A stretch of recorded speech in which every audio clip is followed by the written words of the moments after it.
হযরত ইদ্রিস ছিলেন ইতিহাসের এক অনন্য ব্যক্তিত্ব। তার শারীরিক গঠন এবং চারিত্রিক বৈশিষ্ট্যগুলো ছিল অত্যন্ত প্রভাবশালী। কিতাবের বর্ণনা অনুযায়ী তার সংক্ষিপ্ত বিবরণ নিচে তুলে ধরা হলো।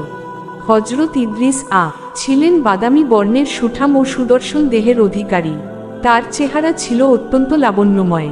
তার ঘন দাড়ি, চওড়া কাঁধ এবং মজবুত হাড়ের গঠন ছিল লক্ষণীয়। তিনি কথা বলতেন খুব গম্ভীরভাবে এবং অধিকাংশ সময় নীরব থাকতে পছন্দ করতেন। তিনি যখন হাঁটতেন তখন অত্যন্ত ধীরস্থিরভাবে নিচের দিকে তাকিয়ে পথ চলতেন। তিনি ছিলেন অত্যন্ত চিন্তাশীল এবং অনুসন্ধিৎসু মনের মানুষ। রাগের সময় তিনি বেশ তেজস্বী হয়ে উঠতেন এবং কথা বলার সময় তর্জনী আঙুল দিয়ে ইশারা করার একটি অভ্যাস তার ছিল। হযরত ইদ্রিস এর আংটি, কোমরের বেল্ট এবং পাগড়িতে অত্যন্ত গুরুত্বপূর্ণ কিছু উপদেশ বাণী খোদাই করা ছিল। আংটির ওপর খোদাই করা ছিল, আল্লাহর প্রতি ঈমানের সঙ্গে সঙ্গে ধৈর্য ধারণই হল বিজয়ের মূল চাবিকাঠি। কোমরের বেল্টে লেখা ছিল, প্রকৃত আনন্দ মহান আল্লাহর ফরজ কাজগুলো পালনের মধ্যে নিহিত।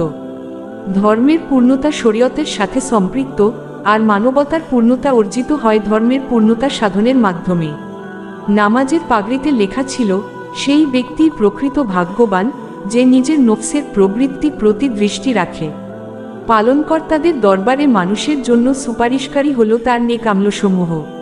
আল্লামা জামালউদ্দিন কাফতি এর তারিখুল হুকামা কিতাব অনুযায়ী হযরত ইদ্রিস যখন পূর্ণ জ্ঞান ও বুদ্ধিসম্পন্ন বয়সে উপনীত হন তখন মহান আল্লাহ তাকে নবুয়াত প্রদান করেন। নবী হওয়ার পর তিনি পথভ্রষ্ট ফাসাদ সৃষ্টিকারীদের হেদায়েতের পথে আসার আহ্বান জানান। তিনি সমাজ থেকে পাপাচার দূর করে ন্যায়বিচার ও ইবাদতের পরিবেশ তৈরির জন্য আমৃত্যু কাজ করে গেছেন।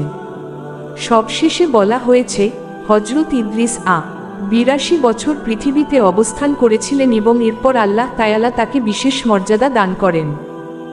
কোনো বর্ণনা মতে ইলিয়াস নবী এবং ইদ্রিস নবী একই ব্যক্তি ছিলেন, তবে কুরআন মাজিদে তাদের আলাদা নবী হিসেবে উল্লেখ করায় তাদের পরিচয় স্বতন্ত্র হওয়াই যুক্তিযুক্ত।